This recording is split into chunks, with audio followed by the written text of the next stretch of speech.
이 도둑놈의 새끼, 당장 바른 대로 말해.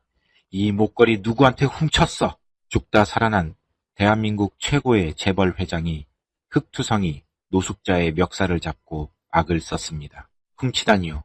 고아원에 버려질 때부터 제 목에 걸려있던 제 유일한 물건입니다. 청년의 억울한 항변에 펜던트 뒷면을 확인한 회장의 두 손이 사시나무처럼 떨리기 시작했습니다.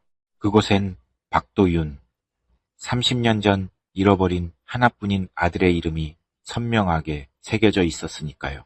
믿었던 조카의 배신으로 차가운 저수지에 수장될 뻔했던 그날, 회장은 지옥의 문턱에서 자신을 구한 은인이자 피눈물로 찾아 헤매던 친아들을 만났습니다. 하루아침에 넉마를 벗고 제국의 후계자가 된 거리의 청년, 그리고 시작되는 통쾌한 피해 복수극. 사연 시작 전 구독 눌러주시고 어디서 듣고 계신지 댓글 남겨주시면 그곳에 행복과 행운이 가득하기를 바라겠습니다. 서울 강남 한복판에 우뚝 솟은 태성그룹 본사 최상층 회의실입니다. 무거운 침묵이 감도는 가운데 박태성 회장이 결제 서류를 매섭게 넘깁니다. 만년필촉이 종이를 찢을 듯 날카로운 소리를 내며 부실 계열사 세 곳의 매각 서류에 서명이 새겨집니다. 박상민 부사장이 넥타이를 거칠게 풀어헤치며 박태성 회장 앞으로 다가섰습니다. 회장님, 이렇게 갑자기 알짜 계열사들을 전부 매각하시면 시장에 잘못된 신호를 주게 됩니다. 투자자들이 불안해하면 그룹 전체의 주가가 폭락할 위험이 큽니다. 제가 일주일만 더 시간을 주시면 반드시 자금 융통 문제를 해결해 오겠습니다. 박태성 회장이 차가운 눈빛으로 서류철을 탁상에 내던지며 입을 열었습니다. 일주일이라는 시간을 주면 내 놈이 파먹은 회사 기둥이 다시 세워진다고 하더냐. 지난 반년 동안 밑빠진 독에 물을 붓게 만든 장본인이 누군데 감히 내 앞에서 시간을 우누네. 그 계열사들이 알짜라고? 장부상으로만 흑자로 위장해 놓은 쓰레기 회사들이라는 걸 내가 모를 줄 알았더냐. 박상민 부사장이 흠칫 놀라며 뒷걸음질을 쳤습니다. 자신의 은밀한 비자금 창구가 들통날까봐 등줄기에 식은땀이 흘러내립니다. 그건 시장 상황이 갑자기 악화되어서 어쩔 수 없는 변수가 생겼던 것입니다. 저를 한 번만 더 믿어주시면 이 위기를 반드시 기회로 바꾸어 놓겠습니다. 제발 철회해 주십시오. 박태성 회장이 핏대가 선 목소리로 호통을 쳤습니다. 시끄럽다. 넌 경영을 하는 게 아니라 태성의 피를 빨아먹고 있는 기생충일 뿐이야. 내 놈이 뒤에서 무슨 짓을 벌이고 있는지 내가 모를 줄 안다면 큰 오산이다. 당장 내 눈앞에서 꺼져. 박상민 부사장이 분노로 얼굴이 붉어진 채 주먹을 꽉 쥐고 회의실 문을 쾅 닫고 나갑니다. 박태성 회장은 거친 숨을 몰아쉬며 의자에 깊숙이 몸을 기댔죠. 수행비서 김 실장이 조심스럽게 다가와 따뜻한 차를 내려놓습니다. 회장님, 혈압이 또 오르셨습니다. 너무 무리하시면 안 됩니다. 다음 일정은 내일로 미루시는 게 어떻겠습니까? 박태성 회장이 핏기 없는 손을 들어 허공을 휘저으며 말했습니다. 아니다. 내가 쓰러지면 저 하이에나 같은 놈들이 회사를 산산조각 낼 것이다. 오후에 예정된 임원회의 자료나 다시 검토해서 가져와라. 김 실장이 고개를 숙이고 조용히 회의실을 빠져나갑니다. 텅 빈 회의실에 홀로 남은 박태성 회장의 시선이 책상 한 구석으로 향합니다.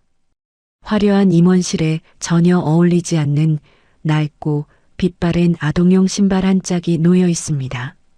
떨리는 손으로 작은 신발을 어루만지는 눈동자에는 깊은 회한이 가득 맺혀 있습니다. 30년 전 유원지에서 잃어버린 아들의 온기가 아직도 그 낡은 신발에 남아있는 것만 같아 가슴이 미어집니다. 같은 시각 서울역 뒷골목에 자리한 시장 어귀가 시끄럽습니다. 국밥집 사장이 굵은 소금을 한 움큼 집어들고 냄새나는 노숙자들을 향해 거칠게 뿌려댑니다. 아침부터 재수없게 남의 가게 앞에서 얼쩡거리고 난리야. 손님들 다 떨어지니까 당장 절이 안 꺼져. 노숙자들이 욕설을 내뱉으며 흩어지는 사이 낡은 리어카를 끄는 청년 강수가 골목 안으로 들어섭니다. 리어카에는 폐지와 고철이 산더미처럼 쌓여 있죠. 국밥집 사장이 험악했던 표정을 순식간에 풀고 환한 웃음을 지으며 다가갑니다. 아이고, 우리 강수 총각 왔어. 밥은 먹고 일하는 거야? 들어와서 따끈한 국밥 한 그릇 먹고 가. 강수가 리어카 손잡이를 내려놓으며 넉살 좋게 웃어 보였습니다.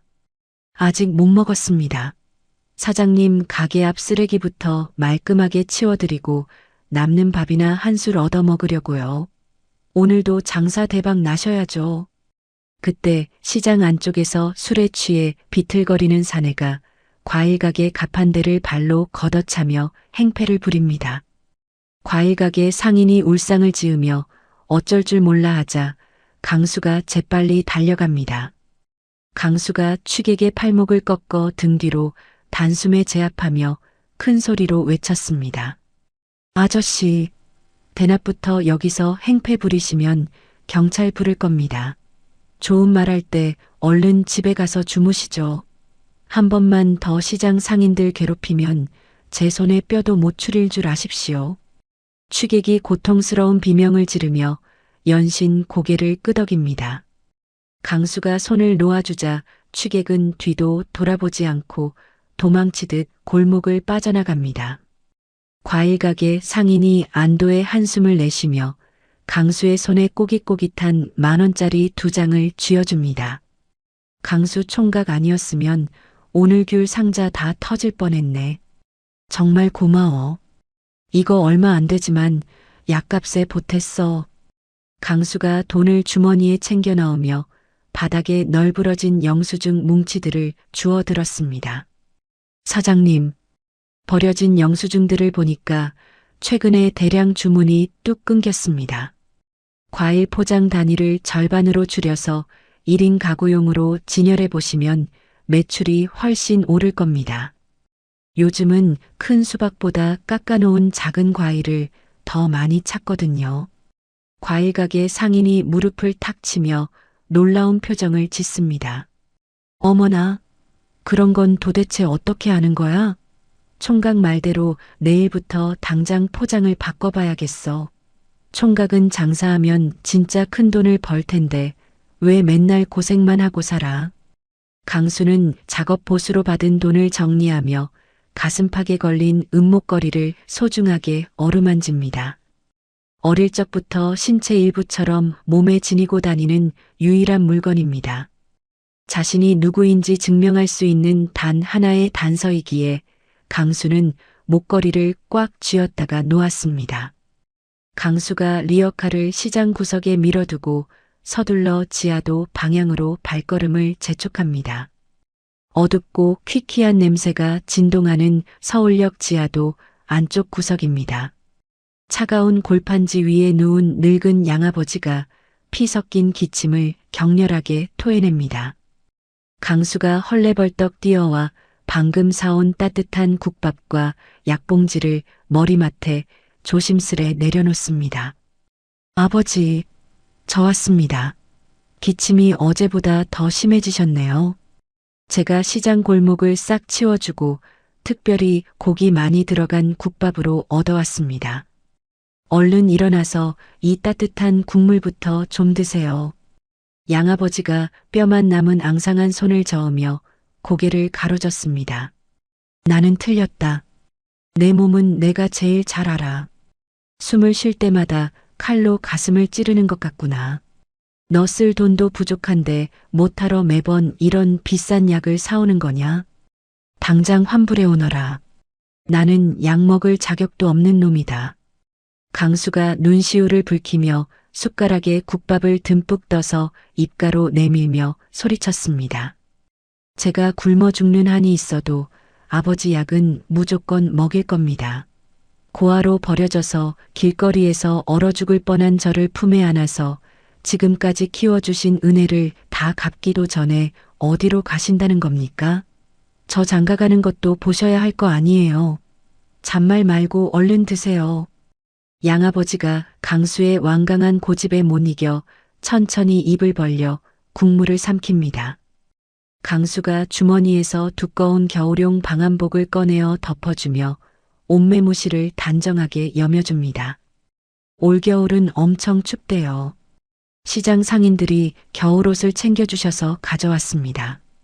제가 폐지 더 많이 주어서 무조건 번듯한 병원 모시고 갈 테니까 조금만 버티세요. 약속할 수 있죠? 양아버지의 탁한 눈동자에서 뜨거운 눈물이 주르륵 흘러내렸습니다. 미안함과 고마움이 교차하는 눈물방울이 거친 주름을 타고 떨어집니다. 다음 날 아침 태성그룹병원 VIP 병동의 적막한 진료실입니다. 주치 최 박사가 무거운 표정으로 검사 결과지를 내려놓으며 입을 뗐습니다. 회장님, 심장과 간 수치가 정상 범위를 완전히 벗어났습니다. 식사를 제대로 하시지 못하니 체력이 급격하게 떨어지고 계십니다. 현재 의학 기술로는 더 이상의 수술이나 약물 치료가 불가능한 상태입니다. 이제는 정말로 마음의 준비를 하셔야 할 것 같습니다. 박태성 회장이 미동도 없이 창밖을 응시하며 담담하게 대답합니다. 내 목숨이 얼마나 남았나? 그룹의 산적한 문제들을 정리하려면 아직 시간이 더 필요해. 한 달은 버틸 수 있는가? 최 박사가 안타까운 표정으로 깊이 고개를 숙였습니다. 길어야 2달입니다. 회사 일은 모두 내려놓으시고 공기 좋은 곳에서 편안하게 요양을 하시는 것이 남은 시간을 그나마 고통 없이 보내시는 유일한 방법입니다. 스트레스는 당장 내일이라도 심장을 멈추게 할 수 있습니다. 박태성 회장이 지팡이를 짚고 천천히 자리에서 일어납니다. 김 실장, 오늘부터 잡혀있는 모든 이사회와 외부 일정을 취소해라. 당장 충북 제천에 있는 저수지 별장으로 내려갈 채비를 하도록. 거기서 머리를 좀 식혀야겠다. 김 실장이 붉어진 눈시울을 훔치며 힘차게 대답합니다. 네, 회장님. 당장 편히 모실 수 있도록 차량과 경호팀을 준비하겠습니다. 진료실 문 밖에서 숨을 죽인 채 대화를 엿듣던 박상민 부사장의 입가에 비열한 미소가 번집니다. 박상민 부사장이 비상구 계단으로 재빠르게 몸을 숨기고 누군가에게 전화를 겁니다. 나다. 늙은이가 드디어 오늘 제천 별장으로 내려간다는구나. 주치의 말로는 2달도 못 버틴다고 하니 지금이 기회다. 제천은 인적도 드물고 통신도 잘 안 터지는 곳이지. 경호 병력이 느슨해지는 틈을 타서 확실하게 처리해라. 절대로 타살의 흔적을 남겨서는 안 된다. 철저하게 자연스러운 익사사고로 위장하는 거 잊지 말고.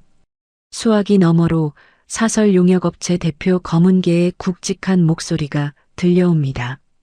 걱정하지 마십시오. 이번 의뢰는 먼지 하나 남기지 않고 완벽하게 끝내겠습니다. 물귀신이 잡아간 것처럼 조용히 처리하죠.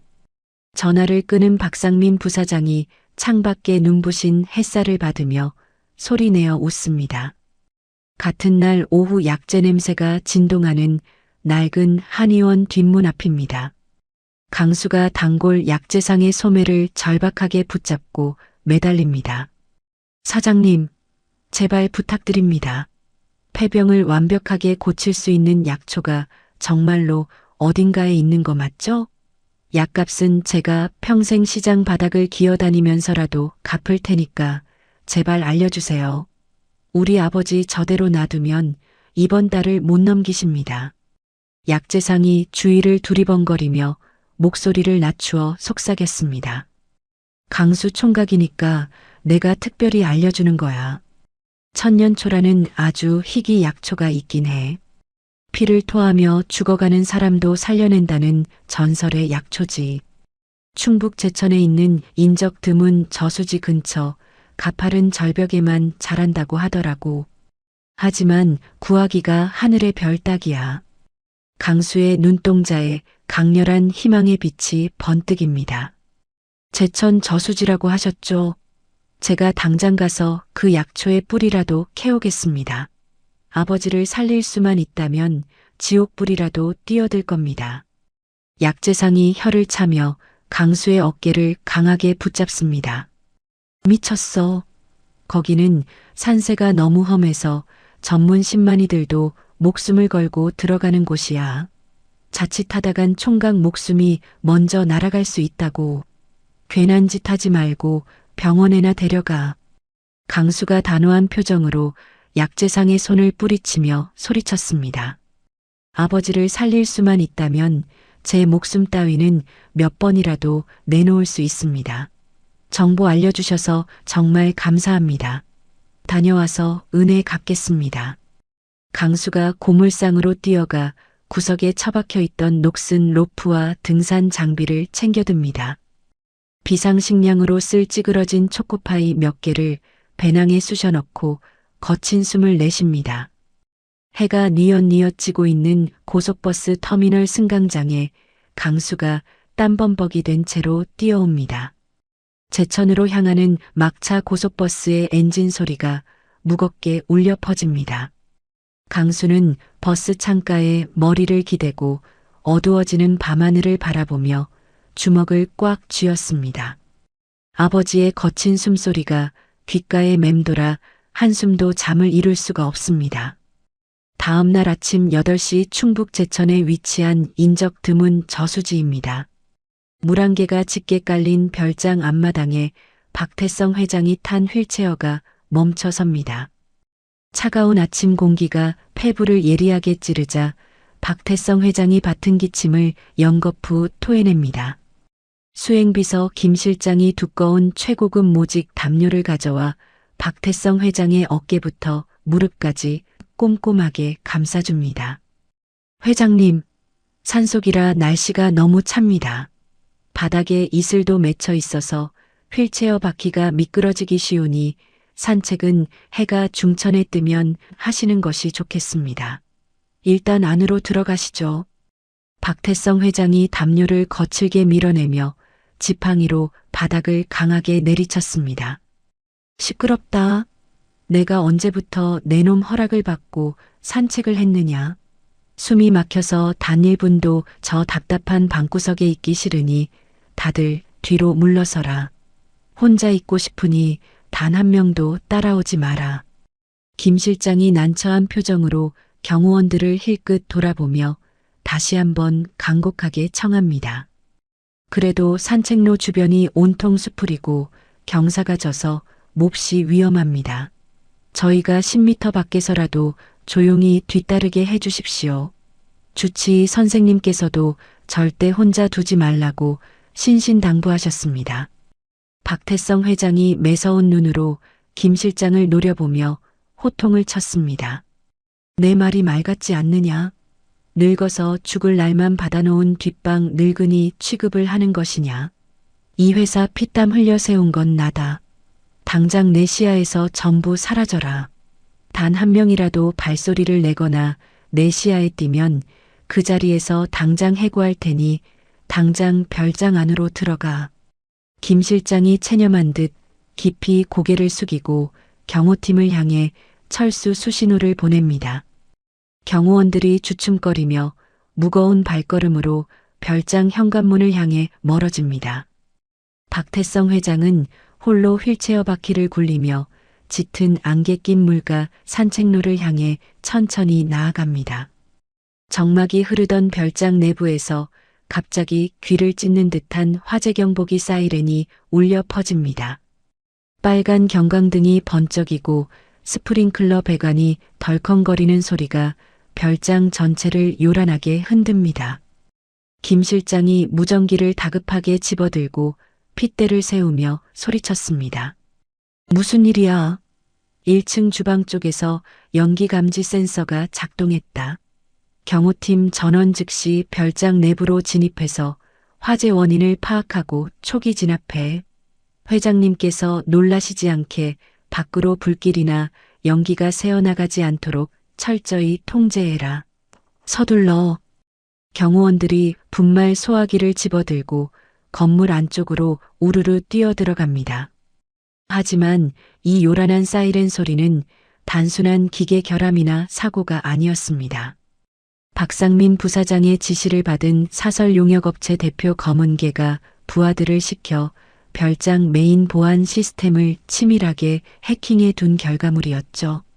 수풀 속에 숨어있던 암살조의 무전기 너머로 검은개의 교활한 목소리가 흘러나옵니다. 지금이다. 경호원 놈들이 전부 건물 안으로 기어 들어갔다. 늙은이가 물가 쪽에 혼자 덩그러니 있으니 당장 튀어나가서 처리해라. 휠체어 바퀴 자국만 남기고 쥐도 새도 모르게 물속으로 밀어 넣어버려. 산책로 주변 억새풀 숲에 납작 엎드려 잠복해 있던 검은 복장의 괴한 셋이 슬그머니 일어납니다. 이들은 발소리조차 내지 않고 박태성 회장의 휠체어 등 뒤를 향해 굶주린 짐승처럼 다가갑니다. 박태성 회장이 등골이 오싹해지는 기운을 느끼고 휠체어를 돌리려던 찰나였습니다. 괴한 중 한 명이 억센 소나기로 박태성 회장의 어깨를 짓누르며 귓가에 차갑게 속삭였습니다. 회장님, 조카님께서 이제 그만 회사 일 내려놓으시고 푹 쉬시라고 특별히 저희를 보내셨습니다. 물이 좀 차갑겠지만 금방 끝날 테니 이만 편안하게 눈을 감으시죠. 같은 시각 저수지를 병풍처럼 둘러싼 가파른 절벽 위입니다. 강수가 허리에 낡은 로프 하나만 감은 채 아찔한 절벽 틈새를 기어오르고 있습니다. 뾰족한 바위에 긁힌 양손에서는 붉은 피가 뚝뚝 떨어지지만 강수의 눈빛은 먹이를 노리는 매처럼 형형하게 빛납니다. 절벽 중간쯤 움푹 팬 바위 틈에서 신비로운 붉은 빛을 띠는 희귀 약초 천년초가 비죽이 솟아 있습니다. 강수가 바들바들 떨리는 팔을 길게 뻗어 천년초의 두꺼운 줄기를 조심스럽게 움켜쥡니다. 찾았다. 드디어 찾았어. 아버지, 이제 살 수 있습니다. 평생 쓰레기통 뒤지면서 키워주신 은혜, 이제야 갚을 수 있습니다. 제가 아버지를 꼭 살려낼 겁니다. 강수가 환희에 찬 목소리로 허공에 대고 울부짖으며 천년초를 뿌리째 조심스럽게 캐냅니다. 천신만고 끝에 얻어낸 귀한 약초를 배낭 깊숙한 곳에 집어넣고 지퍼를 단단히 잠깁니다. 강수가 이마에 맺힌 땀방울을 소매로 닦아내며 벅찬 숨을 고르기 위해 절벽 아래를 내려다보았습니다. 짙은 안개 사이로 저수지 물가에 모여있는 검은 점 4개가 강수의 매서운 시야에 들어옵니다. 강수가 눈을 가늘게 뜨고 자세히 살펴보니 건장한 산의 셋이 휠체어에 앉은 노인을 에워싸고 흉악하게 위협하는 끔찍한 광경이 펼쳐지고 있었습니다. 괴한 한 명이 주머니에서 검은색 공업용 테이프를 죽 잡아당겨 이로 거칠게 찢습니다. 거세게 고개를 저으며 쉰 목소리로 반항하는 박태성 회장의 입을 테이프로 무자비하게 틀어막아 버립니다. 박태성 회장이 핏대가 터질 듯 온몸을 비틀며 발버둥을 치지만 건장한 괴한들의 억센 힘을 늙고 병든 몸으로 당해낼 수는 없습니다. 괴한들이 킬킬거리며 휠체어 양쪽 손잡이를 꽉 움켜쥐고 가파른 저수지 둑 경사로 쪽으로 거칠게 밀어붙이기 시작합니다. 사태의 심각성을 깨달은 강수의 심장이 귓가에서 찢어질 듯이 요동칩니다. 강수가 절벽 벽면을 강하게 걷어차며 로프를 잡고 미끄러지듯 하강하기 시작합니다. 안 돼. 저기 멈추지 못해. 사람 살려. 저놈들이 사람을 휠체어째로 물에 빠뜨리려고 한다. 근처에 누구 없어요. 강수가 목청이 찢어지라 비명을 지르지만 별장 쪽에서 울리는 요란한 사이렌 소리에 묻혀 흔적도 없이 허공으로 흩어집니다. 바닥에 발이 닿자마자 강수는 약초가 든 배낭을 맨 채로 깎아지른 듯한 비탈길을 짐승처럼 미친 듯이 내달립니다. 가시던 불에 얼굴이 긁히고 날카로운 나뭇가지에 바지가 찢겨나가도 강수의 발걸음은 조금도 멈추지 않습니다. 오직 저 억울하게 죽어가는 낯선 노인을 살려야 한다는 인간 본연의 뜨거운 직감만이 강수의 온몸을 지배합니다. 강수가 저수지 물가에 거의 다다랐을 무렵 괴한들의 더러운 손이 휠체어에서 떨어집니다. 무서운 속도로 비탈을 굴러내려간 휠체어가 허공을 가르며 날아오릅니다. 엄청난 파열음과 함께 박태성 회장의 휠체어가 차갑고 시퍼런 저수지 한가운데로 거대한 물보라를 일으키며 곤두닥질 칩니다. 괴한들이 물 위로 떠오르는 기포를 확인하며 음흉한 미소를 짓습니다. 끝났다. 바퀴 아래쪽에 납덩이를 달아놨으니 저 늙은이는 절대 물 위로 떠오르지 못할 거다. 당장 산길로 철수해.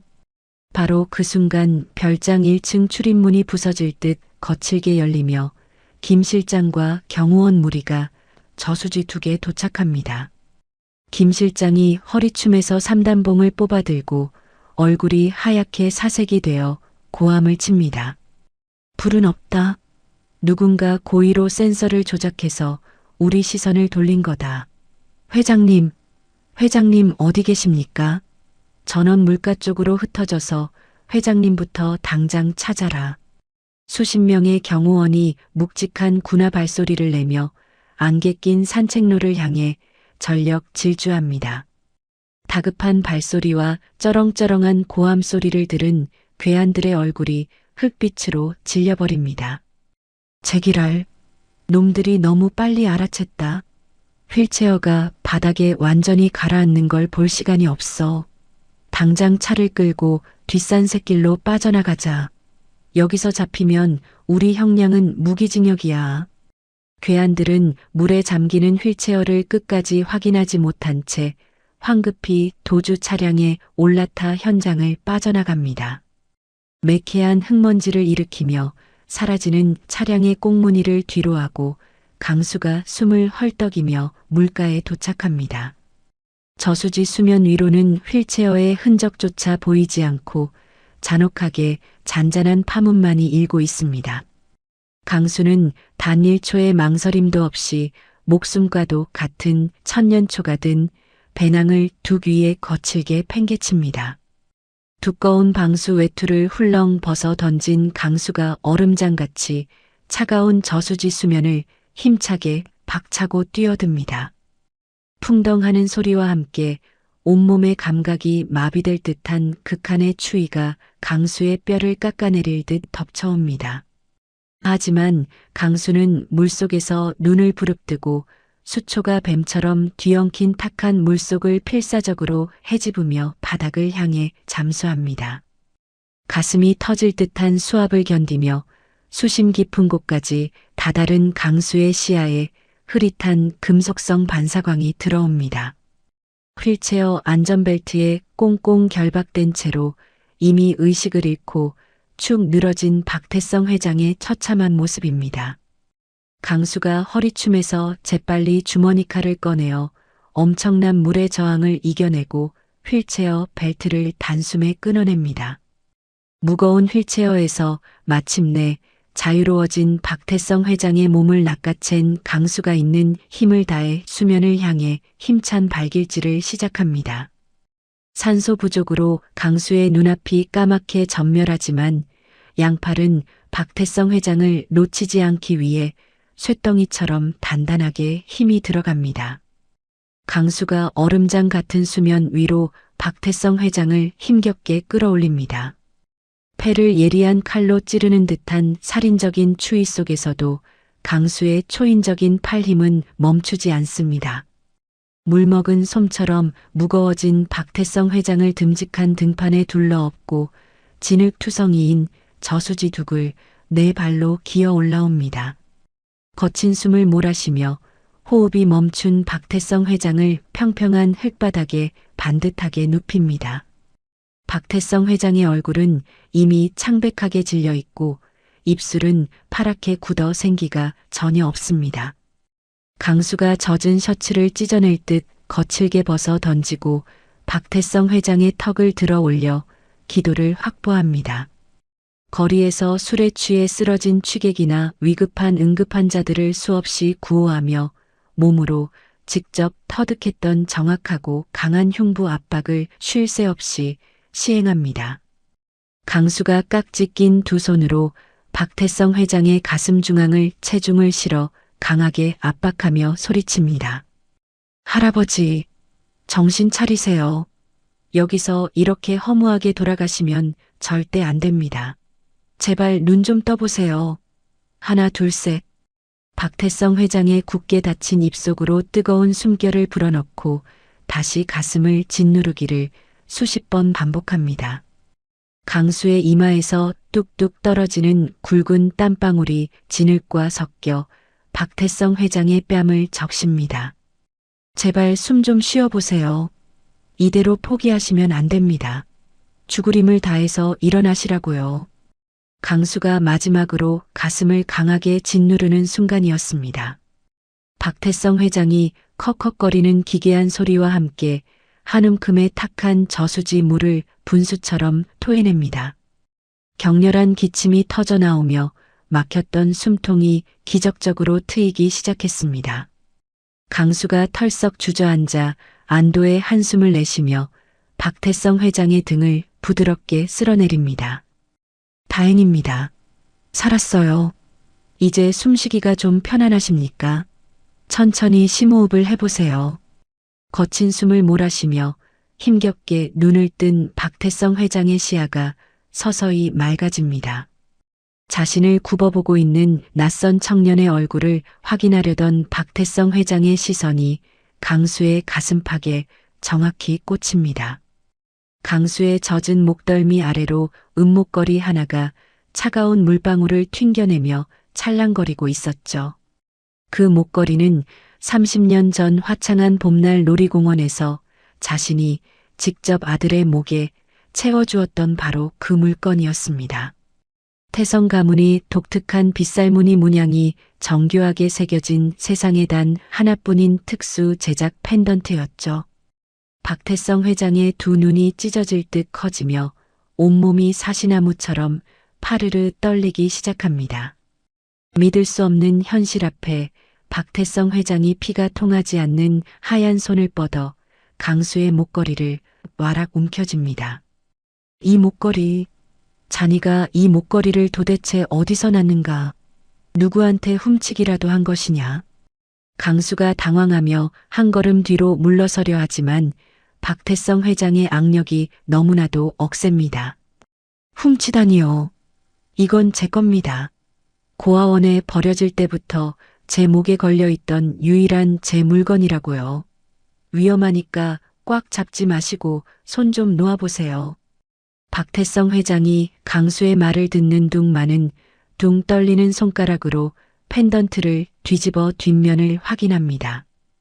펜던트 뒷면에는 아주 작은 글씨로 박도윤이라는 세 글자가 선명하게 각인되어 있습니다. 글자를 확인한 박태성 회장의 입에서 짐승의 단말마 같은 처절한 비명이 터져 나옵니다. 도윤아, 내 아들 도윤아, 네가 정말 내 아들 도윤이가 맞단 말이냐? 살아있었구나. 30년간 하루도 빠짐없이 가슴속에 억눌러왔던 죄책감과 피를 토하는 듯한 그리움이 한꺼번에 폭발합니다. 박태성 회장이 진흙투성이가 된 강수의 목을 와락 끌어안고 어린아이처럼 목 놓아 오열을 쏟아냅니다. 도윤아, 아비가 미안하다. 그 복잡한 인파 속에서 내 손을 놓친 이 못난 아비를 제발 용서해다오.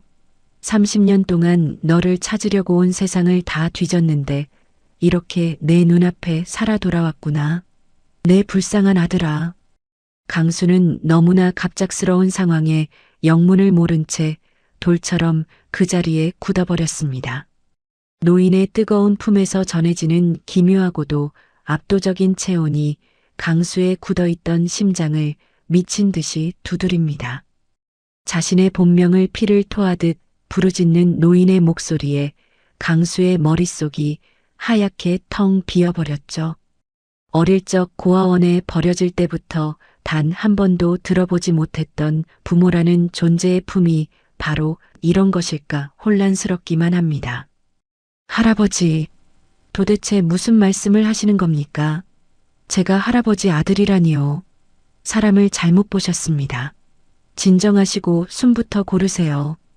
강수가 박태성 회장을 조심스럽게 떼어내려 하지만 늙은 아버지의 팔은 강철처럼 단단하게 아들의 등을 감싸 안고 절대 놓아주지 않습니다. 그때 짙은 안개를 뚫고 별장에서부터 전속력으로 달려온 김 실장과 경호원 무리가 저수지 2개 도착합니다. 진흙바닥에 나뒹굴며 피투성이가 된 2사람을 발견한 김 실장이 경악을 금치 못하며 비명을 지릅니다. 회장님, 세상에 이게 무슨 일입니까? 다들 뭐해? 당장 구급차부터 불러. 경호원들이 헐레벌떡 뛰어와 강수를 거칠게 떼어내고 박태성 회장을 부축하려 합니다. 당장 회장님 몸에서 떨어지지 못해. 너 이 새끼 뭐야? 회장님, 어서 저희 등에 업히십시오. 박태성 회장이 눈물을 비오듯 쏟아내며 경호원들의 손길을 지팡이 휘두르듯 거칠게 뿌리칩니다. 다들 내 몸에 손대지 마라.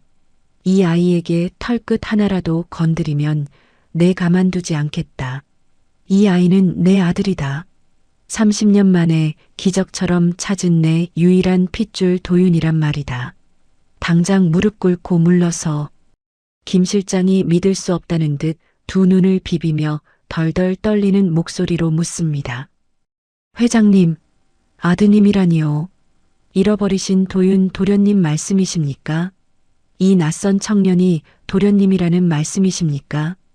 박태성 회장이 흙 묻은 강수의 손을 자신의 2 손으로 꽉 쥔 채 절대 놓아주지 않습니다.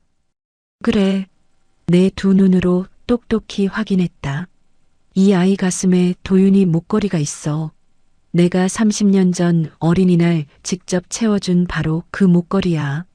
당장 내 차에 시동 걸어라. 박태성 회장이 김 실장을 매섭게 쏘아보며 단호한 명령을 내립니다. 김 실장은 당장 이 아이를 내 차 LVIP 좌석에 정중하게 모셔라. 그리고 저기 둑 위에 떨어져 있는 이 아이의 배낭도 먼지 하나 털지 말고 그대로 차에 실어야 한다. 서울 본원병원으로 당장 출발해. 강수가 어리둥절한 표정으로 경호원들에게 둘러싸여 박태성 회장의 최고급 세단으로 이끌려갑니다. 아니 잠깐만요. 저는 제천 고속버스 터미널로 가야 합니다. 집에 아픈 아버지가 애타게 기다리고 계신단 말입니다. 배낭에 든 약초를 빨리 아픈 아버지에게 가져다 드려야 해요. 박태성 회장이 차창을 내리고 눈물이 가득 고인 따뜻한 눈빛으로 강수를 바라보며 대답합니다. 아무 걱정하지 마라 도윤아. 네가 지금까지 모시는 아버지라면 당장 대한민국 최고의 의료진을 총동원해서라도 반드시 살려낼 것이다. 일단 이 아비를 믿고 함께 서울로 가다오. 상황이 이렇게 급박하게 돌아가는 동안 저수지 반대편 험준한 산등성이에서는 수상한 움직임이 일어납니다. 검은 개의 지시를 받고 현장 상황을 멀리서 망원경으로 치밀하게 감시하던 부하 한 명이 납작 엎드려 있습니다. 부하의 입에서 낭패감에 찌든 육두문자가 쉴 새 없이 터져 나옵니다. 다 끝난 일이었는데 저 거지 같은 놈은 도대체 어디서 튀어나온 거야. 숨통이 끊어졌어야 할 늙은이가 멀쩡하게 살아났잖아. 부하가 초고해상도 카메라 렌즈를 이리저리 돌려가며 돌발 상황을 연속으로 촬영합니다. 물에 빠진 생쥐꼴이 된 박태성 회장과 그를 살려낸 정체불명의 청년 강수의 얼굴이 선명하게 렌즈에 담깁니다. 부하가 떨리는 손으로 스마트폰을 조작해 촬영한 사진들을 박상민 부사장의 비밀 메신저로 즉각 전송합니다. 전송 버튼을 누르자마자 부하는 카메라를 챙겨 도망치듯 산속으로 자취를 감춥니다. 비슷한 시각 서울 강남의 태성그룹 본사 부사장실입니다. 최고급 가죽 소파에 거만하게 다리를 꼬고 앉은 박상민 부사장이 콧노래를 흥얼거리며 성공 보고를 기다리고 있습니다. 지금쯤이면 늙은이가 물고기 밥이 되어 있겠지.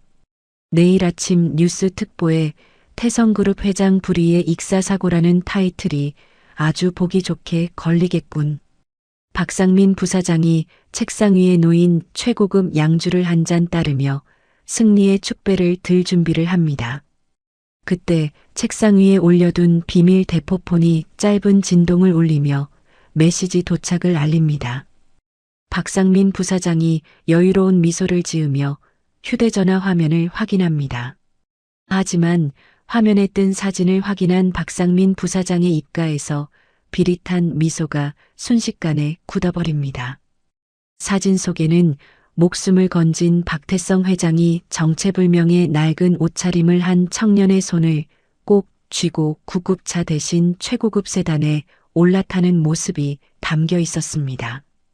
심지어 박태성 회장의 표정은 죽다 살아난 사람의 공포가 아니라 환희와 감격으로 가득 차 있었죠. 이게 도대체 무슨 상황이야? 늙은이가 왜 아직도 살아있는 건데? 저 옆에 찰거머리처럼 붙어있는 거지발사계 같은 놈은 또 누구야? 박상민 부사장이 분노를 주체하지 못하고 들고 있던 양주잔을 벽을 향해 거칠게 집어던집니다. 파열음과 함께 고가의 크리스털 잔이 산산조각이 나며 벽면을 타고 독한 술이 흘러내립니다.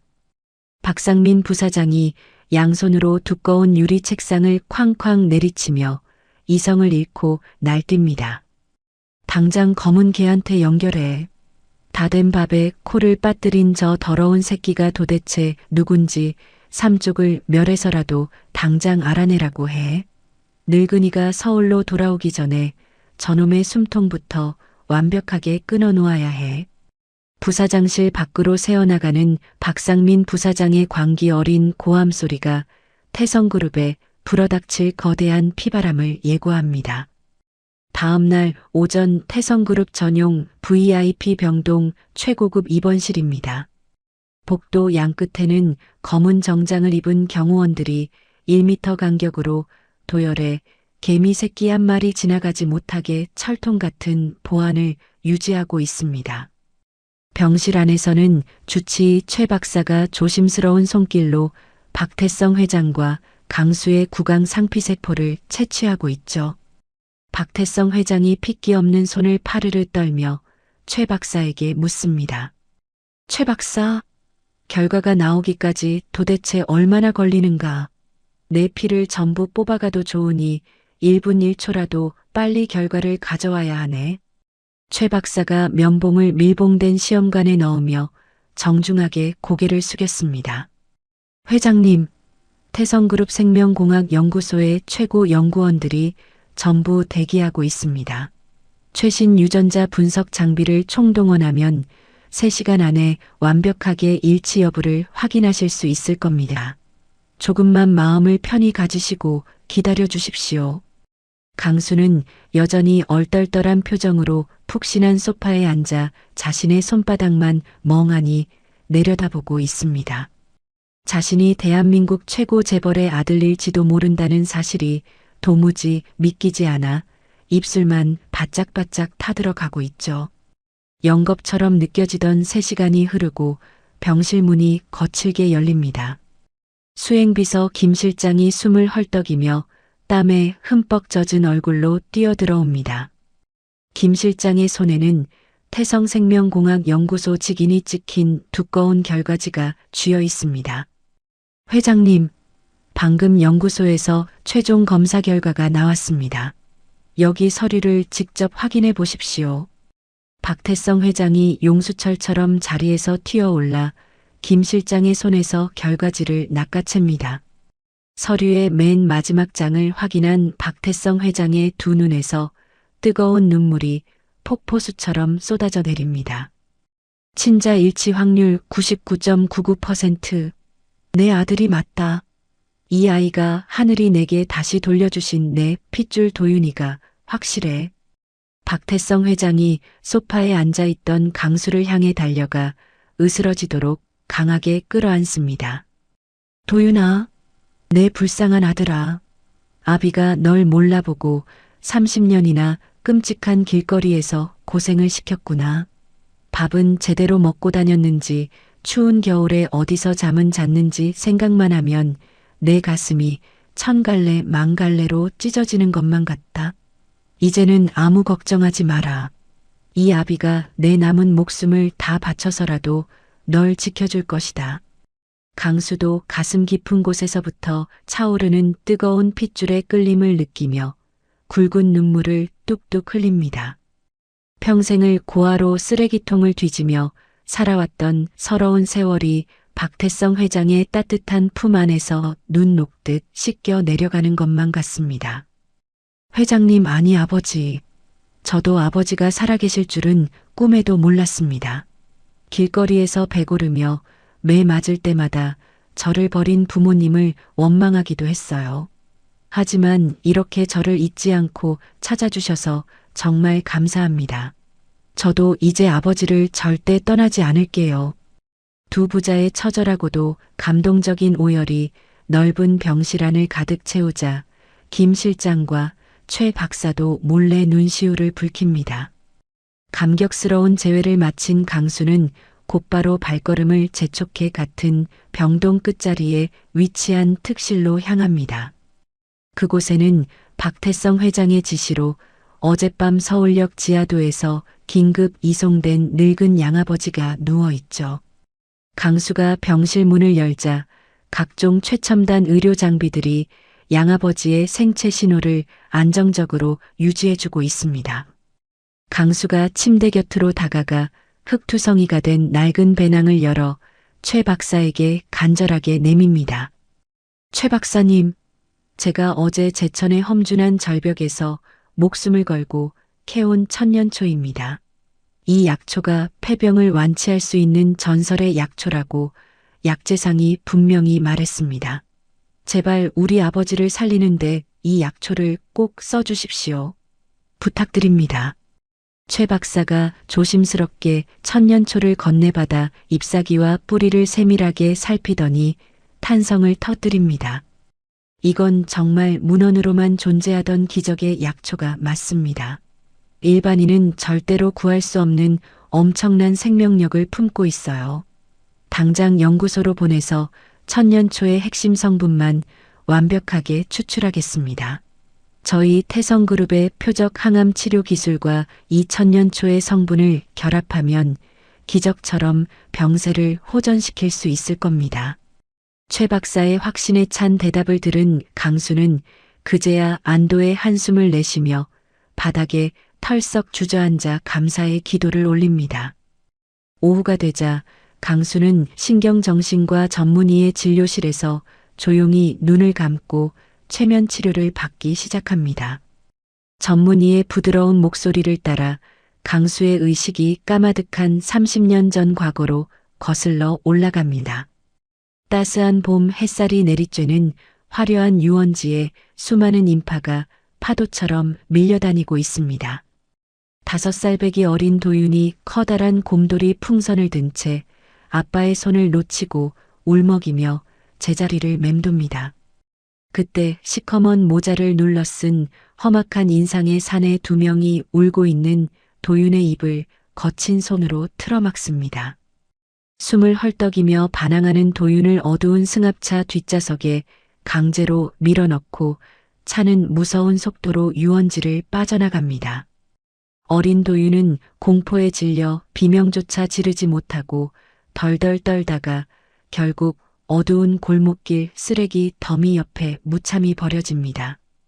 최면에서 깨어난 강수가 온몸이 땀으로 흠뻑 젖은 채 거친 숨을 몰아쉬며 눈을 번쩍 뜹니다. 기억났어요. 제가 길을 잃은 게 아니었습니다. 누군가 저를 억지로 끌고 가서 납치했던 겁니다.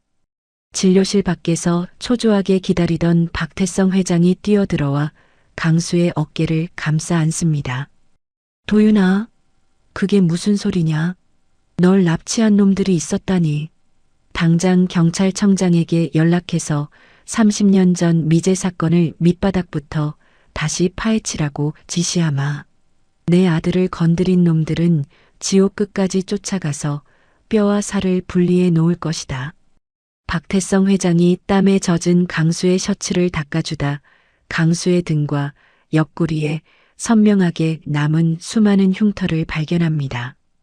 칼에 베인 자국과 화상 흉터들이 훈장처럼 강수의 거친 피부를 덮고 있었죠. 박태성 회장이 떨리는 손으로 흉터들을 어루만지며 다시 한번 짐승처럼 울부짖습니다. 이 상처들이 다 무엇이냐? 길거리에서 밥 한 술 얻어먹으려고 이렇게 끔찍한 고통을 견디며 살아왔단 말이냐? 아비가 죄인이다. 이 상처들을 볼 때마다 내 심장에 대못이 박히는 것 같구나. 앞으로는 내 몸에 생채기 하나 나지 않도록 이 애비가 철벽처럼 널 막아줄 것이다. 며칠 뒤 태성그룹 본사 최상층의 웅장한 대회의실입니다. 긴급 소집된 수십 명의 임원들이 숨을 죽인 채 단상 위로 올라서는 박태성 회장을 주시하고 있습니다. 단상 아래 제일 앞자리에는 박상민 부사장이 여유로운 미소를 띠며 앉아 있죠. 박태성 회장이 마이크를 꽉 쥐고 장내를 쩌렁쩌렁하게 울리는 목소리로 선언합니다. 오늘 이 자리에 모인 임원 여러분에게 중대한 발표를 하겠소. 30년 전 내가 잃어버렸던 유일한 친아들 박도윤을 기적처럼 다시 찾았소. 유전자 검사까지 완벽하게 끝마쳤고 오늘부로 내 아들 도윤이가 태성그룹의 정식 일원이 되었음을 선포하는 바요. 대회의실 문이 열리며 최고급 맞춤 정장을 깔끔하게 차려입은 강수가 늠름한 걸음걸이로 걸어 들어옵니다. 거친 노숙자의 흔적은 온데간데 없이 사라지고 날카로운 눈빛과 압도적인 카리스마를 뿜어내는 완벽한 재벌가 후계자의 모습입니다. 장내에 일순간 무거운 정적이 흐르더니 이내 천둥 같은 기립박수가 터져 나옵니다. 박상민 부사장도 자리에서 일어나 애써 당황한 기색을 숨기고 얼굴 가득 가짜 웃음을 지으며 손뼉을 칩니다. 하지만 박상민 부사장의 핏발선 눈동자 속에는 강수를 향한 잔혹하고 짙은 사리가 시퍼렇게 번뜩이고 있죠. 저 쓰레기 같은 놈이 정말로 늙은이의 친아들이었다니. 내 자리를 저런 근본 없는 길거리 양아치에게 빼앗길 수는 없어. 수단과 방법을 가리지 않고 저놈부터 완벽하게 짓밟아 주겠어. 임원 회의가 끝난 직후 강수는 태성그룹 기획조정실 본부장이라는 묵직한 직함이 새겨진 황금빛 명패 앞에 앉습니다. 김 실장이 수십 개의 두꺼운 파일철을 책상 위에 조심스럽게 올려놓으며 입을 뗐습니다. 본부장님, 우선 회사의 전반적인 흐름을 파악하셔야 하니 여기 있는 재무제표와 신규 사업 기획서부터 천천히 읽어보시죠. 내용이 너무 방대해서 다 보시려면 몇 달은 걸릴 테니 제가 요약본을 따로 만들어 올리겠습니다. 강수가 서류 뭉치를 무심하게 스르륵 넘겨보며 자신만만한 미소를 지어 보입니다.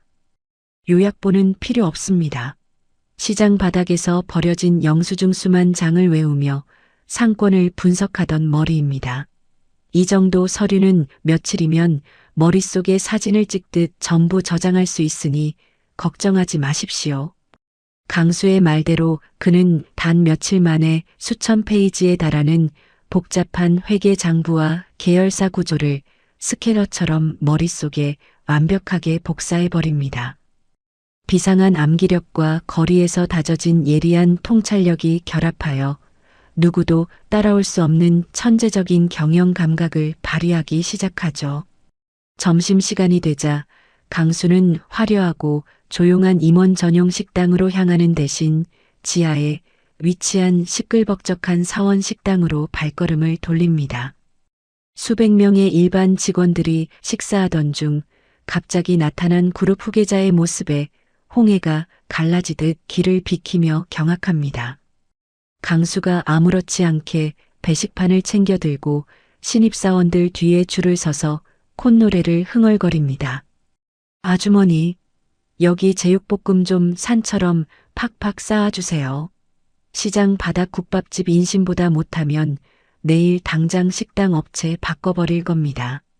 강수의 유쾌하고 서민적인 농담에 얼어붙어 있던 사원 식당 안이 순식간에 웃음바다로 변합니다.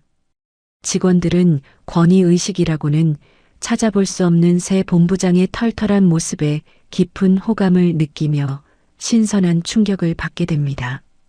그날 저녁 일과를 마친 강수와 박태성 회장이 나란히 최고급 요양병원의 특실문을 엽니다. 천년초의 기적적인 약효와 집중 치료 덕분에 늙은 양아버지의 얼굴에는 눈에 띄게 붉은 혈색이 돌고 있습니다. 기침도 먹고 호흡기 없이도 편안하게 숨을 쉬는 양아버지의 모습을 보자 강수의 얼굴에 환한 웃음꽃이 피어납니다. 박태성 회장이 침대 곁으로 다가와 앙상한 양아버지의 두 손을 덥석 맞잡으며 고개를 깊이 숙입니다.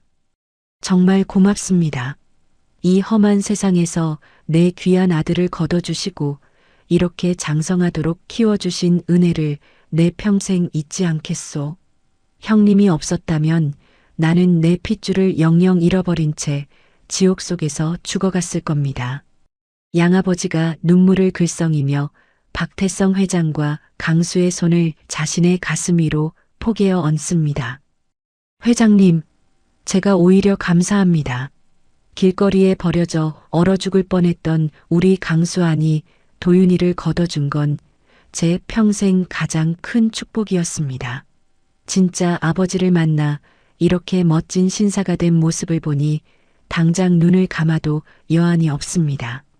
강수가 두 아버지의 손을 단단하게 감싸쥐며 활짝 웃습니다. 두 분 다 약한 소리 하지 마세요.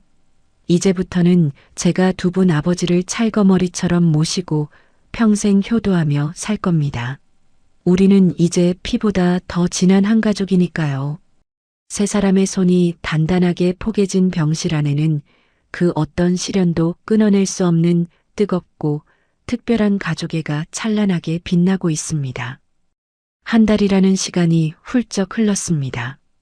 태성그룹 본부장 자리에 완벽하게 적응한 강수가 굳은 표정으로 검은색 세단에서 내립니다.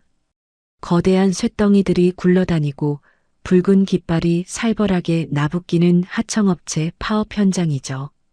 강수가 주저없이 최고급 양복 재킷을 훌렁 벗어 던지고 먼지가 풀풀 날리는 흙바닥에 철퍼덕 주저앉습니다. 안전모를 쓴 노조위원장들이 당황하여 삿대질을 하며 고함을 칩니다. 당신 뭐야? 태성 본사에서 또 무슨 비열한 꼼수를 부리려고 새파랗게 젊은 놈을 보냈어. 우리는 더 이상 협상할 생각 없으니까 당장 돌아가. 강수가 바닥에 놓인 양은 사발을 집어들고 막걸리를 단숨에 들이켭니다. 입가에 묻은 막걸리를 손등으로 쓱 닦아내고는 호탕하게 웃으며 입을 뗐습니다. 제가 새로운 태성그룹 본부장 박도윤입니다. 시원한 에어컨 밑에서 서류 쪼가리나 보며 탁상 공론할 생각 추호도 없습니다. 위원장님들 속을 시커멓게 썩이는 진짜 문제가 뭔지 바닥에 앉아서 형님 동생으로 이야기 좀 해봅시다. 위원장 하나가 어이가 없다는 듯 헛웃음을 치며 소리쳤습니다. 본부장이라고? 본부장이라는 인간이 현장 바닥에서 막걸리를 마셔? 좋아. 우리 불만이 뭔지 똑똑히 들어봐. 본사에서 단가를 후려쳐서 안전화 하나 제때 못 바꾸고 일하다가 손가락이 잘려나간 동료가 한둘이 아니야. 밀린 석 달치 월급도 못 받아서 마누라 얼굴 보기가 무섭다고. 강수가 진지한 표정으로 고개를 끄덕이며 노조위원장의 거친 손을 꽉 쥐었습니다. 그 심정 제가 누구보다 잘 압니다. 저도 한 달 전까지 길거리에서 폐지 주워 팔며 하루 벌어 하루 먹고 살았습니다. 손가락 다치면 당장 쌀독이 비는 그 끔찍한 공포를 제가 왜 모르겠습니까? 내일 당장 밀린 임금 전부 현금으로 꽂아 넣고 최신형 안전장비부터 공장에 산더미처럼 쌓아드리겠습니다. 대신 파업 접고 내일부터 기계 다시 돌려주십시오. 강수의 진정성 어린 눈빛과 밑바닥 생리를 정확하게 꿰뚫는 시원한 협상 안에 굳게 닫혔던 노동자들의 마음이 눈 녹듯 열립니다. 6개월을 질질 끌어오며 골물대로 골맞던 악성 파업 사태가 단 하루 만에 극적으로 타결되는 기적이 일어났죠. 본사로 돌아온 강수는 곧바로 재무팀 구석 자리에 홀로 앉아 있는 이 과장을 찾아갑니다. 이 과장은 낡은 안경을 치켜 올리며 깜짝 놀라 자리에서 일어납니다.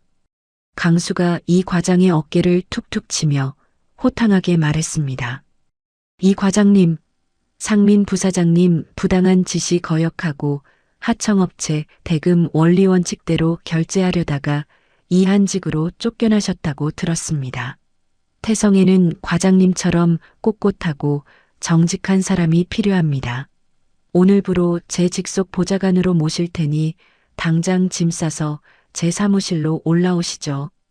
이 과장이 감격에 겨워 눈시울을 붉히며 허리를 깊이 숙였습니다.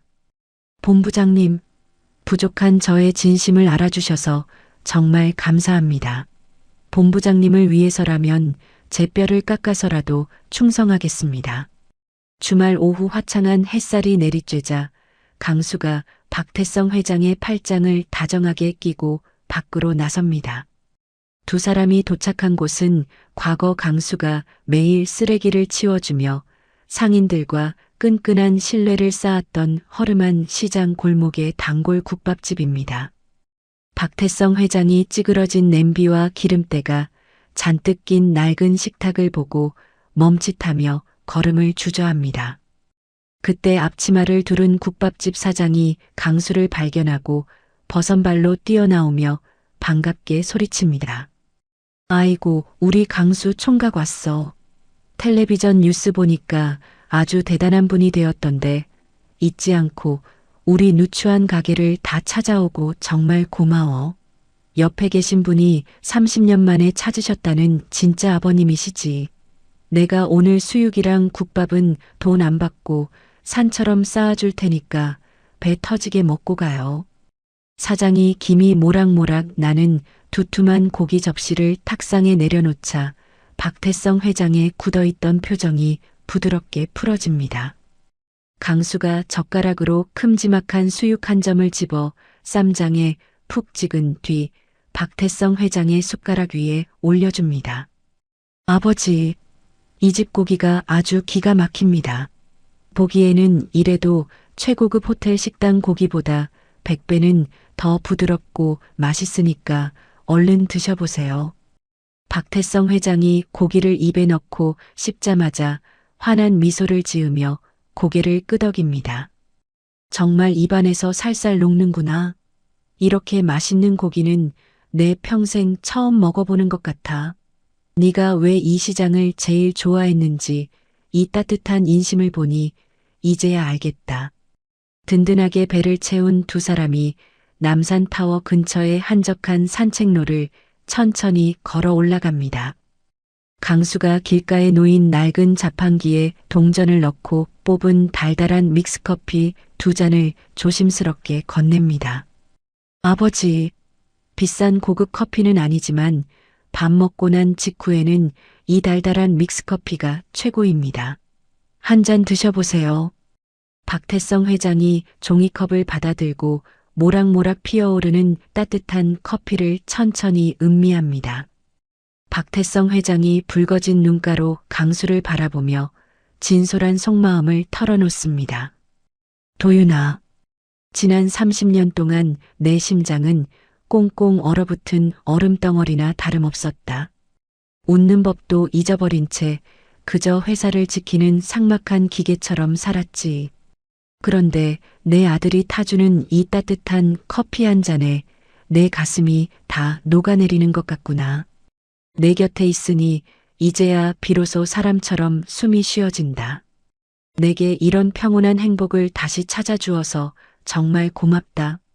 강수가 박태성 회장의 주름진 손을 꽉 잡아주며 씩씩하게 대답합니다. 고마워하실 필요 없습니다.